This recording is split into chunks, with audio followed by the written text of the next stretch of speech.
Hey guys, what's going on? SJ Leo here. And today we're going to be going over Lost Ark's new March 24th update that'll be dropping tomorrow, the Competitive Proving Grounds Season 1. So let's get into this. All right, guys, so we're here on their forums, and I have never been so excited for for an MMORPG update. Normally, yeah, they added some cool items, maybe some cool skins, something like that.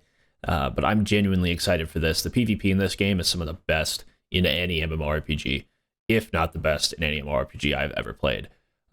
Usually, they do something that goes along the lines of having to ask people to duel, or it's just brutal PvP always on. So the hardcore RPGs, MMOs that are just not for everybody. But the PvP in this has been really, really good, and I'm really excited to see they're kind of bringing in a competitive mode to it without actually making it like an esport.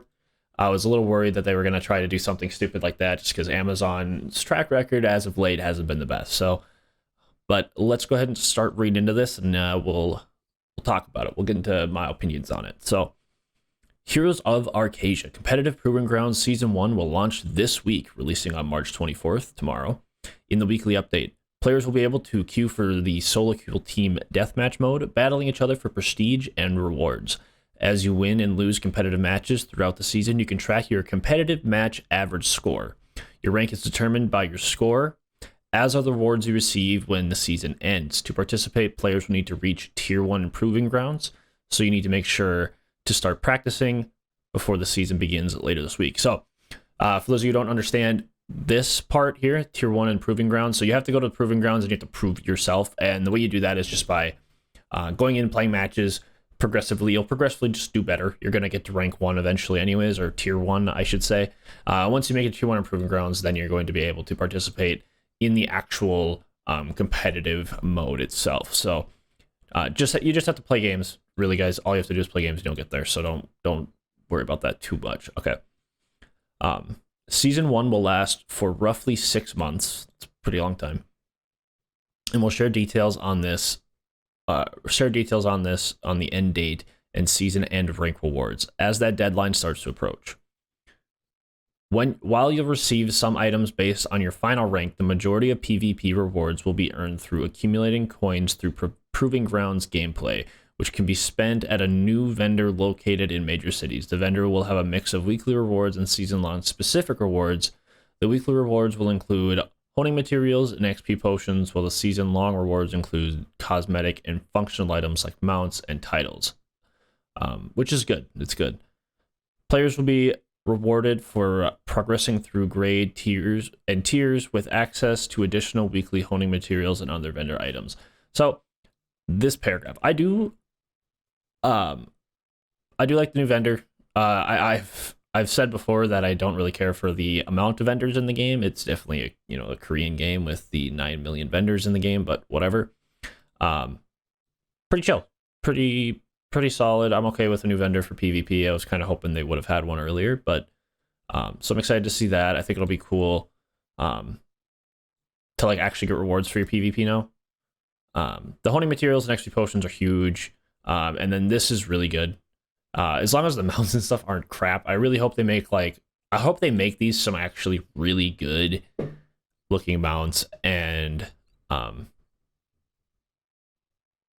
like skins, maybe even. Like, I think it'd be really cool, like, how League of Legends does skins, where if you get a certain rank, so say like you got to like platinum, or gold, you got like a skin, and then based on the rank you got, you could choose like the color of it. Or you get like, say you got gold, so you got a gold version of the armor, but then you got platinum, and then you got to diamond, say, right? So you made it to gold, but you got to diamond, right? So since you made it to gold, you for sure get the skin, but you made it to diamond, so now you get 3 variations of the skin that are just different colors, which I think would be really cool. I hope they do that. I think it's a really good thing. I think it gets people motivated to actually want to progress through the ranks. I think if you just have like a ranking system, like, yes, people are going to want to get to the top, but if there's nothing for them to like fight over or like actually achieve come the end of the season, then what's the point? Like, League of Legends is cool and all, and like I got the Victoria skins this last season, and I'm gonna get it this season. And it gives me something to look forward to getting. Like it makes me want to play. Like, okay, I just want to get this skin at the end of the year. It's free skin. Like, that'd be awesome, right? Now league seasons last a lot longer than 6 months, but I still think this is pretty good, and you can play these matches a lot faster than league games, obviously. So that's probably also why it's only 6 months. So not bad. I don't think it's terrible. I do like this is very good and very bad at the same time. I think some people will be like a little upset because they might miss out on some pretty awesome items if they're just not high enough rank, or like, I hope they don't do it that way. You know how like sometimes they'll be like, oh, you made it to Grandmaster, here's like super awesome items. I hope like you can just play and get like coins and stuff, and you'll be able to get rewards for that as well. Like, obviously there should be like getting to different rank awards, but those should be more cosmetic based things and like titles, instead of just like, here's XP potions that are way better and you're gonna do a lot better, or honing stuff. So but yeah, so here are the ranks. So we have bronze, which is, so I'm believing this is this is your average score. So keep that in mind. This is like your LP or your RP, whatever you wish to call it. So if you have if you have like an average score of 30 or 1400, basically, you're in bronze. Anything over 1400 to 1600, you're in silver, or 1599. 1600 to 1799, you're in gold.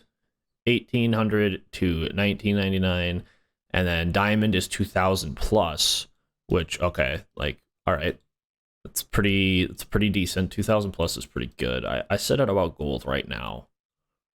So diamond's pretty decent, but this is where it gets interesting. So the top 31 to 100 players in the region will get master, and then the top 30 players are the grandmasters in the whole region. So keep that in mind. So your competitive match average score will decay if the player doesn't participate in competitive matches for 2 weeks. So it's got a good grace period. I do like how it's a longer grace period. I know some people have been kind of like, why is it so long? Most games are like, you didn't play in 3 days, but it's an MMORPG. The core of the game is supposed to be the dungeons and things like that. The cube, the tower, things like that. So I'm glad that they have it as a little bit longer, so you don't need to, even though I'm pretty sure the people who are going to be sitting in the top tiers are going to be grinding it out anyways, trying to keep their spot. But similar to the existing proving ground modes and other activities with matchmaking, competitive matches will use region-based matchmaking alongside using skill-based matchmaking to create balanced games. For those searching for glory, in addition to the rewards, the top 200 players in each region will be viewable on competitive match leaderboard in-game. That's really good. I like that. Another thing to look forward to. After the update, a new tab can be found within the Proving Grounds entrance board in major cities titled Competitive Matches. On this tab, players can queue for matches and view the leaderboard. We look forward to the intense PvP battles to come, players having more ways to earn honing materials, and seeing which players rise to the top of the leaderboards in each region. We will see you in Arcadia. So overall, solid update. I think this is a good update. I think a few other updates have been a little dumb. For sure, I'm not a big fan of a few of them. But PvP is definitely something I'm really glad they're digging into, because again, their PvP in this game is phenomenal. If you were going to play any MMO, or if you want to play this game for any reason, get to level like 25 and then just play PvP. Like, if you aren't enjoying, you could literally just play PvP in this game, and I guarantee you could have fun. Like, it is super, super good. So again, solid update. I really like it. I'm a competitive guy. I think a lot of people in this game are just competitive in general. Watching all the streamers, watching all the YouTube clips and videos, everybody seems to want to be the best in this game all the time, whether it's, gear score wise, or there's tons of people out there already now doing the grind to completing all 14 regions. Like, they're 100%ing all 14 regions in their adventurers tomes. So, but yeah, let me know what you guys think down below of this update. Are you excited for some awesome PvP modes and some, actual competitive matches in this, or do you not really feel any different about it? I feel like there's really no negative to this, I guess. So But yeah, let me know your opinion down below, guys. Thanks for tuning in. I'll see you in the next one. Peace. I lost my best friend to 23. She left her body in Harvard above me.